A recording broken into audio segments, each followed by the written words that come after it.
আমাদের এই পিঠা উৎসব প্রতি বছর হয়ে থাকে।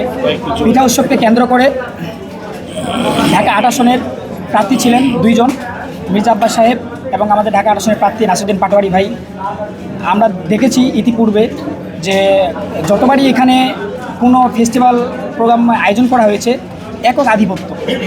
ইতিপূর্বে 5 আগস্টের পূর্ববর্তী সময়ে আমরা দেখেছি যে আওয়ামী শাসন তারা তাদের একক আধিপত্যকে বিস্তার করে ক্যাম্পাসকে তাদের প্রচারণা চালিয়ে গিয়েছেন। 5 আগস্টের পরবর্তী সময়ে আমরা দেখেছি বিএনপি জাতীয়তাবাদ তারা মির্জা আব্বাস আপনারা দেখেন এখানে আধিপত্য বিস্তার করে দীর্ঘদিন থেকে আছেন। বিভিন্ন সন্ত্রাস চাঁদাবাজির সঙ্গে তিনি যুক্ত আছেন।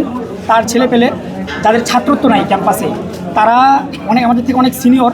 আমরা দেখি তারা প্রতিদিন ক্যাম্পাসে এসে শিক্ষার্থীদেরকে নানাভাবে হ্যারাসমেন্টের শিকার করে। শিক্ষার্থীরা সেটা আমাদের কাছে কমপ্লেন করে। আসলে তাদের একক আধিপত্য থাকার কারণে আমরা বরাবর প্রিন্সিপালের কাছে গেলেও প্রিন্সিপাল আমাদেরকে হতাশ করে ফেলে।